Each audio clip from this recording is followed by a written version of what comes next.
O que você acha sobre a beleza do mar? Algo atraente, magnífico, onde você passaria dias? Ou uma maravilha da natureza que você admira à distância?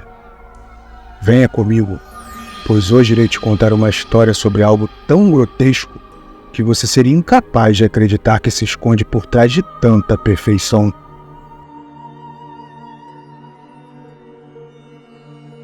Era apenas mais um pôr do sol de um dia de verão na praia de Copacabana, e Fernando retornava do mar já de ondas baixas, com sua prancha debaixo do braço. Ele era jovem e participaria pela primeira vez de um campeonato de surf. Por esse motivo, ele passava a maior parte de seu tempo ali, treinando até o fim da tarde. Já não havia quase ninguém ali, afinal, era uma segunda-feira, e Fernando decidiu sentar-se na areia e observar o mar em busca de novas estratégias e manobras. Conforme admirava o reflexo dos últimos raios de sol nas águas, ele percebia uma movimentação entre elas. Foi quando então, mantendo seu olhar fixo nas ondas disformes, avistou uma silhueta sinuosa que saía do mar e dava seus primeiros passos nas areias. A fraca iluminação que era criada pela despedida do sol era o suficiente para logo anunciar a sua chegada. Era um voluptuoso corpo que desfilava sensualmente pelas areias da praia. Sua pele era morena, oleosa e impecável, e seus longos cabelos tão negros quanto os ônix de seus olhos.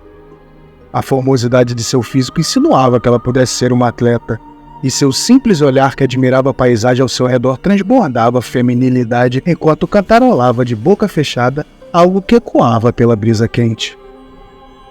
Fernando ficou parado observando a linda mulher. Ele era solteiro e, apesar de jovem, sua autoestima estava lá em cima. Ele não imaginava que ela iria se aproximar até finalmente perceber que ela caminhava em sua direção. Um misto de tentação e ansiedade instintivamente o dominavam. Aquela irresistível figura despertava seus instintos mais selvagens, e os suaves sons emitidos por aquela canção sem letra o arrepiavam, induzindo seus sentimentos mais carinhosos. Nessa louca e inexplicável mistura de desejo e amor, ele tentou assumir uma postura mais respeitadora, se conteve e perguntou: "Você é nadadora profissional?" Um singelo sorriso sedutor de canto de boca, acompanhado de um simplório gesto com seu dedo indicador elevado na altura de seus lábios, insinuavam que ela não estava ali para conversar. Foi quando, com sua mão direita, ela tocou o peito de Fernando, o toque de uma mão macia que logo o acariciava.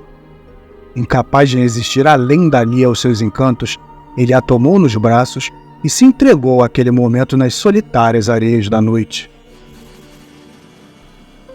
Alguns dias mais tarde, um alvoroço tomou conta de toda a orla. Crianças, adultos e idosos se aglomeravam ao redor de algo medonho que estava estirado na areia próximo da parte rasa da praia. O corpo desmembrado de um jovem era o centro das atenções, e logo todos os salva-vidas entraram em estado de alerta, proibindo os banhistas de entrarem no mar até que descobrissem o que havia acontecido. Rapidamente, diversos boatos se espalharam pelo bairro. Os mais óbvios falavam sobre a chegada de um tubarão. Outros insistiam que a hélice de alguma barca tinha o atingido. E dentre eles, um único sujeito, um idoso que já morava pelas redondezas há mais de 40 anos, dizia ter visto o jovem na companhia de uma mulher bonita minutos antes de mergulhar com ela no mar e não retornar. E é claro que ninguém acreditou no velho. Os legistas, no entanto, não conseguiam identificar a real causa dos ferimentos. O cadáver de Fernando estava sem a perna esquerda, sem o braço direito. Parte do braço esquerdo estava dilacerado, e um grande pedaço de sua barriga havia sido removida brutalmente. As marcas de presas nos ferimentos causados sugeriam que ele havia sido atacado por algum animal feroz, mas elas eram pequenas demais para pertencer a um tubarão. A polícia queria arquivar o caso, afirmando que Fernando tinha sido apenas uma vítima da fauna brasileira. Mas Carlos Eduardo, tenente da Polícia Militar, insistiu que se responsabilizaria pelas investigações, e utilizando de seus contatos e influência, ele decidiu ir mais a fundo naquela história. Carlos Eduardo era um homem bem apessoado e culto, um amante nato de história, e havia se formado em Direito pela UFRJ há 20 anos atrás. Ele trabalhava há quase 3 décadas para a Polícia Militar do Rio de Janeiro e nunca tinha visto um caso como aquele. Ataques de tubarões no Rio de Janeiro são muito raros, e após ver o estado que Fernando ficou ao visitar o IML, ele começou a pensar na hipótese de um assassinato seguido de desova no mar. O tenente então resolveu ir até a praia de Copacabana, mais precisamente no local exato onde o corpo de Fernando foi encontrado, e também caminhou por toda a orla questionando banhistas e trabalhadores de quiosques locais. As respostas eram sempre as mesmas, apenas especulações e palpites errôneos, mas dentre eles, um membro de um grupo de idosos que jogava cartas apontou que seu Ubiraci viu a vítima no dia do crime. Se dirigindo ao posto 3, o tenente Carlos Eduardo não demorou a achar seu Ubiraci, já que não existia uma pessoa que não o conhecesse ali. Um olhar cansado foi o que Carlos encontrou no rosto enrugado do velho que estava sentado sozinho em um dos muitos bancos do calçadão. Ele então perguntou ao velho aonde ele havia visto Fernando e se ele estava com alguém. Mas a resposta que obteve o deixou ainda mais intrigado. Aproximando-se do ombro do tenente, seu Ubiraci abaixou a cabeça, levou a mão esquerda na altura da bochecha e indagou. Eu vi sim um garoto naquela noite. Ele estava com uma mulher, mas eles estavam muito longe.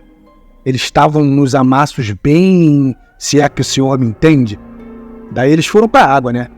Eles vão terminar o serviço no mar, eu pensei. Mas nada deles voltarem. Eu tô lá esperando, e nada. Passou meia hora e eu desisti. Mas durante a noite fiquei lembrando de uma das histórias de terror que meu avô contava sobre uma mulher do mar que devorava homens. Se contassem para qualquer um, diriam que Carlos Eduardo estava louco. Mas as palavras do velho Ubiraci não saíam de sua cabeça. Sua hipótese de assassinato se fortalecia. Mas como uma mulher sozinha conseguiria deixar um homem naquele estado? À medida que tentava ligar os pontos, ele se recordava de uma figura mitológica que há muito tempo tinha sua figura romantizada e idolatrada como sinônimo de beleza. Curioso, Carlos Eduardo passou dias pesquisando na internet e em livros sobre lendas de mulheres do mar e suas diversas vertentes, desde a mitologia africana até a mitologia japonesa. Mondaus, Melusinas, Russalcas, Ningyôs, eram muitas. Apesar de sua paixão por história e fantasia, ele era um policial e trabalhava com fatos. Se aquela mulher realmente esteve com Fernando na noite de sua morte, ele precisava achá-la. E ele estava disposto a passar as próximas noites naquelas areias a fim de encontrá-la. Assassina, espírito ou criatura, ele sabia que ela não apareceria se ele não estivesse sozinho, mas ele tinha sua pistola e usaria ela se necessário. Assim, a paisana, ele acompanhou cada pôr do sol e anoitecer dos dias que se seguiram naquelas areias, permanecendo lá das 5 da tarde até as 11 da noite. Seus colegas de trabalho sugeriam que ele tirasse férias, pois estava ficando completamente maluco. Mas ele estava decidido a encontrar aquela mulher. E foi assim que, em um domingo à noite, quando as ruas já estavam desertas e os quiosques fechados, ele avistou, assim como Fernando, saindo do mar, a formosa figura desfilando sensualmente pelas areias enquanto caminhava em sua direção com uma doce melodia transmitida por através dos ruídos de um cantarolar de boca fechada. Nervoso e precavido, ele sacou a pistola e apontou na direção da mulher. "Pare ou eu irei atirar!" Ela parou por um instante, mas seu cantarolar era incessante. Seu olhar sedutor fixo em Carlos Eduardo. Seus lábios, suas pernas, seus braços, tudo parecia chamá-lo, atraí-lo como um imã, e suando frio ele moveu suas pernas de encontro a ela como se a beleza dela controlasse seu corpo. Ela era de fato espetacular, mas Carlos Eduardo era casado e fiel. Ele estava a trabalho, e ela era uma possível suspeita. Ele estava apavorado. Ele pensava em atirar, mas ela estava imóvel como ele ordenou.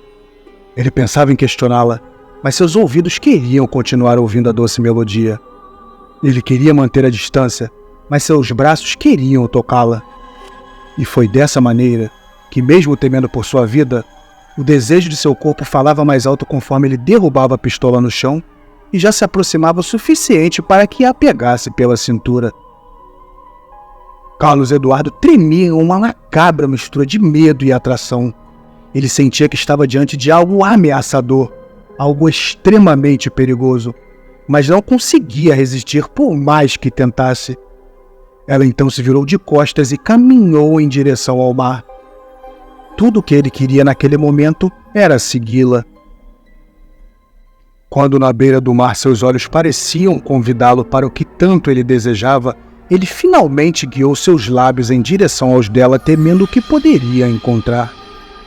Ele sentia que aquele seria seu fim, e suas suspeitas se confirmaram quando, ao abrir a boca, ela revelava uma inteira arcada dentária afiada como faca e o guiava para as profundezas do mar.